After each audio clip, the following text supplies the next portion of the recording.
ಕಿತ್ತಪ್ಪ ನಾಯ್ಕರ ಉಮೇಶ್ ಬಗ್ಗಂತೂ ಹೇಳುವುದೇ ಬೇಡ, ವಿಶೇಷವಾದ ಸಾಧ್ಯತೆ ಮತ್ತು ಸಭೆಯಲ್ಲಿ ಹಾಸ್ಯನಾಗಿರುವ ಎಲ್ಲ ಸಹೃದಯ ಸಜ್ಜನ ತುಂಬ ಸಂತೋಷವೂ ಆಗ್ತಾ ಇದೆ. ಅದರ ಜೊತೆಗೆ ಅರೆಕೊರೆಯ ಸಣ್ಣ ಪುಟ್ಟ ಈಗಾಗಲೇ ಇರುವಲ್ಲ ಎನ್ನುವ ಒಂದು ಅಂಶ ಅದೆಲ್ಲವನ್ನು ಪ್ರಸ್ತಾಪ ಮಾಡಲೇಬೇಕು ಅಂತ ನಾನು ಅಂದುಕೊಂಡಿದ್ದೇನೆ. ಶ್ರೀಧರ ಅಧ್ಯಯನ ಪೂರ್ಣವಾದ, ಕ್ರಿಯಾಶೀಲವಾದ ಮತ್ತು ಪ್ರೇರೇಪಕವಾದ ಕಾಯಕ ನಿಷ್ಠೆ ಇದೆಯಲ್ಲ, ಅದೆಲ್ಲದಕ್ಕೂ ಕೂಡ ನೀವು ಎಲ್ಲರೂ ಹೊಂದಿಕೊಳ್ಳುವ ಹಾಗೆ ನಾನು ಕೂಡ ನಮೋ ಅಂತ ಹೇಳ್ತಾ ಇದ್ದೇನೆ. ನನ್ನ ಉಲ್ಲೇಖದಲ್ಲಿರುವ ವ್ಯತ್ಯಾಸವನ್ನು ನೀವು ಗಮನಿಸಬಹುದು, ತೊಂದರೆ ಇಲ್ಲ. ವಿವೇಕಾನಂದ ಕಾಲೇಜಿನಲ್ಲಿ ಬಿಡುಗಾಲದಿಂದ ಪ್ರಾಧ್ಯಾಪಕ ಕೆಲಸ ಮಾಡಿದವನು. ಇಲ್ಲಿ ನನ್ನ ಸಾಮಾನ್ಯ ಗುರುಗಳಾದ ಅರ್ತಿಕೇಜಿಯವರು ಕೂತಿದ್ದಾರೆ. ಆ ಕಾಲೇಜಿನ ಒಂದು ಹಿನ್ನೆಲೆ ಎಂಥದ್ದು ಅಂತಂದರೆ, ಆ ಕಾಲೇಜಿನಲ್ಲಿ ಈ ಪತ್ರಿಕೋದ್ಯಮ ವಿಭಾಗ ಇದೆಯಲ್ಲ, ಪತ್ರಿಕೋದ್ಯಮ ವಿಭಾಗ ಅಧಿಕೃತವಾಗಿ ಬರುವುದಕ್ಕೂ ಮೊದಲೇ ಅವರ ಗಮನಕ್ಕೂ ನಾನು ಇದನ್ನು ತರಬೇಕು. ಬಹಳ ಮೊದಲೇ ಅನೇಕ ಮಂದಿ ಯುವ ಪತ್ರಕರ್ತರನ್ನು ಸಿದ್ಧಪಡಿಸಿದ ಶ್ರೇಯಸ್ಸು ಸನ್ಮಾನ್ಯ ಅರ್ತಿಕೇಜಿಯವರಿಗೆ ಸಲ್ಲಬೇಕು. ಅವರು ಇತಿಹಾಸ ಪ್ರಾಧ್ಯಾಪಕರಾಗಿದ್ದುಕೊಂಡು ಕೂಡ ಸಾಹಿತ್ಯದಲ್ಲಿ ಅಷ್ಟೇ ವಿಶೇಷವಾದ ಅಭಿರುಚಿಯನ್ನು ಇಟ್ಟುಕೊಂಡವರು ಬೆಳೆಸಿದವರು. ತರಗತಿಗೆ ಬಂದರೆ ಇತಿಹಾಸದ ಪಾಠ ಅವರು ಹೇಗೆ ಮಾಡ್ತಾ ಇದ್ದರು ಅದೆಲ್ಲ ಈಗ ನನಗೆ ಸಂದರ್ಭ ಇಲ್ಲ. ಬಹಳ ಸೊಗಸಾದ ಹಿನ್ನೆಲೆಯಿಂದ ಇತಿಹಾಸವನ್ನು ಪಾಠ ಮಾಡಿದರು. ಅದರ ಜೊತೆಗೆ ಈ ಸಾಹಿತ್ಯ ಸಂವರ್ಧನೆಗೆ, ಪತ್ರಿಕೋದ್ಯಮದ ವಿಚಾರಕ್ಕೆ ಎಲ್ಲದಕ್ಕೂ ಕೂಡ ಅವಧಾರಣೆಯನ್ನು ಕೊಡ್ತಾ ಬಂದರು. ನಮ್ಮ ವೇದವ್ಯಾಸರಿದ್ದಾರೆ. ಈ ಶ್ರೀಧರರ ಹಾಗೆ ಅಂದರೆ ಶ್ರೀಧರರು ಯಾವುದರೆಲ್ಲಾದರೂ ನಮ್ಮಲ್ಲಿಯ ಮಹಿಳೆಯರ ಹಾಸ್ಟೆಲ್ನ ವಾರ್ಡನ್ನಾಗಿ ಸ್ವಲ್ಪ ಕೆಲಸ ಮಾಡಿದ್ದಾರೆ. ಅವರು ಬ್ರಹ್ಮಚಾರಿಯಾಗಿದ್ದಾಗ ಕೆಲಸ ಮಾಡಿದ್ದಾರೆ. ಶ್ರೀಧರರು ವಾರ್ಡನ್ ಆಗಿರುವಾಗ ಬ್ರಹ್ಮಚಾರಿಯಾಗಿ ಇದ್ದರೆ ಆಮೇಲೆ ಆದರೆ ಇಲ್ಲ, ಸವಿತಕ್ಕ ಬಂದಿದ್ದಾರೆ ಅಂತ ಕಾಣುತ್ತೆ. ಆದ್ದರಿಂದ ಇವರು ಭಾಳ ಕೇರ್ಫುಲ್ ಆಗಿದ್ದು. ಜೋಡಿಗೆ ಹೆಗಲಿ ಹಾಕೊಂಡು ನೀವು ಬಂದ ಚಿತ್ರವನ್ನು ಹೇಳಿದ್ರಲ್ಲ ಹಾಗೆ ಇಲ್ಲಿ, ಅದಕ್ಕೆ ಬೇಡ, ನಾನು ವಿವರಣೆಗೆ ಹೋಗುವುದಿಲ್ಲ. ಕನ್ನಡ ವಿಭಾಗವನ್ನು ಅವರು ಬೆಳೆಸಿದ ಒಂದು ಕ್ರಮ ಬಗೆ ಅದು ಹಿಂದೆ ಪ್ರಾಧ್ಯಾಪಕರು ನನ್ನ ಪ್ರೀತಿಯ ಗುರುಗಳಾದ ಪ್ರೊಫೆಸರ್ ಅಮೃತ ಸೋಮೇಶ್ವರರು ಅವರು ಹಿಂದೆ ಒಂದು ಇಬ್ಬರು ಇದ್ದರು. ಆದರೆ ಸುಬ್ರಹ್ಮಣ್ಯ ಅಂತ ಇದ್ದರು, ಅವರು ಆಮೇಲೆ ಶೃಂಗೇರಿಗೆ ಹೋದರು. ಆಮೇಲೆ ಅಮೃತ ಸೋಮೇಶ್ವರರು ಫಿಲೋಮಿನಾ ಕಾಲೇಜಿನಲ್ಲಿ 1 ವರ್ಷ ಕೆಲಸ ಮಾಡಿದವರು. ಆಮೇಲೆ ನಂತರ ನಮ್ಮ ವಿವೇಕಾನಂದ ಕಾಲೇಜಿಗೆ ಬಂದರು. ನೋಡಿ ಮತ್ತು ಗುರುಡಕ್ತಾ ಹೋದರು ಶ್ರೀಧರ್.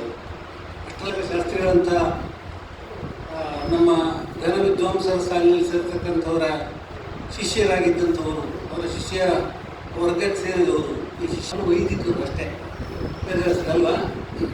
ನಾವು ನಮ್ಮ ಶಿಷ್ಯರು ಅಂತ ಹೇಳಬೇಕು ಅಂತ ಕಾಣ್ತದೆ. ಆದರೆ ನಾನು ಮಾಡ್ತೇನೆ ನಮ್ಮ ಶಿಷ್ಯವರ್ಗ ಅಂತ ಈಗ ಹೇಳೋದ್ರಲ್ಲಿ ಒಂದು ಸಂತೋಷ ಇರ್ತದೆ, ನಮಗೆ ಸಮಾಧಾನವೂ ಇರ್ತದೆ. ಹಾಗೆ ನಮ್ಮ ಅಂಬಿಕಾದ ಅವರು ಕೂಡ ಒಂದು 15 ದಿವಸ ನನ್ನ ಪಾಠ ಕೇಳಿದ್ದಾರೆ. ಹಾಗೆ ಅಷ್ಟರ ಮಟ್ಟಿಗೆ ನಾನು ಆದ ನಂತರ ನಾನು ಮುಂಬೈಗೆ ಬರುತ್ತೆ. ಆದ್ದರಿಂದ ಈ ಶಿಷ್ಯವರ್ಗದಲ್ಲಿವರು ಕೂಡ ಬರ್ತಾರೆ. ಅಪಾರವಾದ ಆಸಕ್ತಿಯಿಂದ ಈ ಕನ್ನಡ ವಿಭಾಗವನ್ನು ಕೆಲಸ ಮಾಡಿದರು. ಆನಂತರ ಅವರ ಜೊತೆಯಲ್ಲಿ ಕೆಲಸ ಮಾಡುವಂತಹ ಒಂದು ಸುಯೋಗ ನನಗೂ ಪ್ರಾಪ್ತವಾಗಿತ್ತು. ಅನಂತರ ಸಹೋದರಿ ಪ್ರಮೀಳಾ ಅವರು ಅಲ್ಲಿ ಕೆಲಸ ಮಾಡಿದರು, ಪ್ರಮೀಳಾ ಮಾಧವ್ ಅವರು. ಅನಂತರ ಬೇರೆ ಬೇರೆಯವರು ಬಂದರು. ಶ್ರೀಧರ್ ಅವರು ಆ ವಿಭಾಗಕ್ಕೆ ಬಂದಾಗ ಒಂದು ಹೊಸ ಕಳೆಯೊಂದಿಗೆ ಬಂದರು. ಹಾಗೆ ಹೊಸ ಕಳೆ ಬಂದ ಹಾಗೆ ಬಂದರು. ಹಾಗೆ ಅವರು ಹೋದರು. ಆ ಥರದಲ್ಲಿ ಅಲ್ವೇ ಅಲ್ಲ, ಒಟ್ಟಿಗೆ ಇದ್ದಾರೆ. ಅಭಿನಂದನಾ ಕಾರ್ಯಕ್ರಮದ ಸಂದರ್ಭದಲ್ಲಿ ನಾವು ಆ ವಿಚಾರಕ್ಕೆ ಒತ್ತು ಕೊಡುವುದಕ್ಕಿಂತ ಅವರ ಸಾಧನೆಗಳ ಬಗ್ಗೆ ವಿಶೇಷವಾದ ಅವಧಾರಣೆ ಒಳಿತು ಅಂತ ನಾನು ಅಂದ್ಕೊಂಡಿದ್ದೇನೆ. ಅವರು ಒಂದು ಪುಸ್ತಕವನ್ನು ಎಡಿಟ್ ಮಾಡ್ತಾರೆ, ಬೇರೆ ಬೇರೆ ಮಾಡ್ತಾರೆ. ನಾನು ಕೃತಿಗಳ ಬಗ್ಗೆ ವಿಸ್ತಾರವಾಗಿ ಹೇಳುವುದಿಲ್ಲ. ಒಂದು ಪುಸ್ತಕವನ್ನು ಎಡಿಟ್ ಮಾಡ್ತಾರೆ. ಇಲ್ಲಿ ಜೈನ ಭವನದ ಹಾಲ್ನಲ್ಲಿ ಅದು ಬಿಡುಗಡೆ ಆಗ್ತದೆ. ಆ ಸಂದರ್ಭದಲ್ಲಿ ಆ ಕೃತಿಯ ಬಗ್ಗೆ ಮಾತಾಡುವ ಒಂದು ಯೋಗ ಕೂಡ ನನಗೆ ಪ್ರಾಪ್ತವಾಗಿತ್ತು. ಅದು ಸತ್ವರಜ ಎನ್ನುವ ಒಂದು ಕೃತಿ.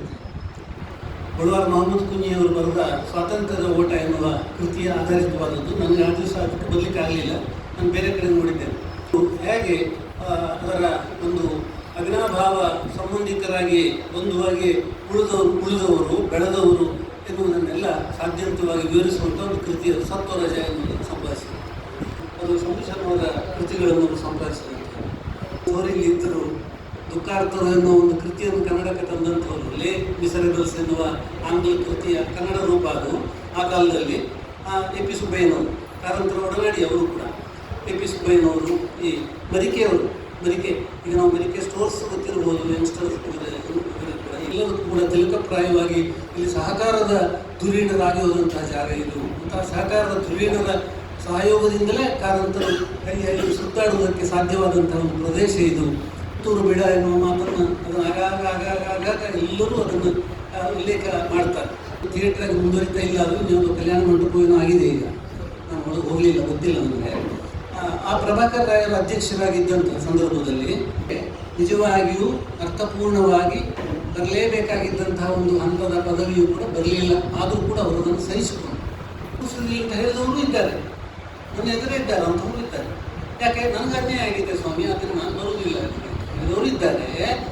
ಸ್ವಂತಕ್ಕೆ ಆ ರೀತಿಯಾಗಿ ವಿಷಕಂಠನಾಗಿ ಬೆಳೆದು ಮತ್ತು ಅದೇ ಸಂಸ್ಥೆಗೆ ದುಡಿದು ತನ್ನ ಹೆಜ್ಜೆ ಗುರುತನ್ನು ಸರಿಯಾಗಿ ಮೂಡಿಸಿ ಮುದ್ರೆ ಒತ್ತಿ, ಯಾಕಂದರೆ ಇವತ್ತು ನನಗೆ ಗೊತ್ತಿಲ್ಲ ಇವ್ಯಾಲ್ಯೂಯೇಷನ್ ರಿಜಿಸ್ಟ್ರಾರ್ ಹುದ್ದೆಯನ್ನು ನಿಭಾಯಿಸಿದ ಕ್ರಮ ಹೇಗೆ ಅಂತ ನನಗೆ ಗೊತ್ತಿದೆ. ಹೇಗೆ ಅಂತ ಒಂದು ವಿಶ್ವವಿದ್ಯಾಲಯದ ಹಿನ್ನೆಲೆ ನನಗೂ ಆ ಹಿನ್ನೆಲೆ ಇರೋದೆಂದು ಗೊತ್ತಿದ್ದು, ನನಗೆ ಎಷ್ಟು ಕಷ್ಟ ಸಾಧ್ಯವಾದದ್ದು ಅದನ್ನು ಅವರು ನಿಭಾಯಿಸಿದ್ದಾರೆ.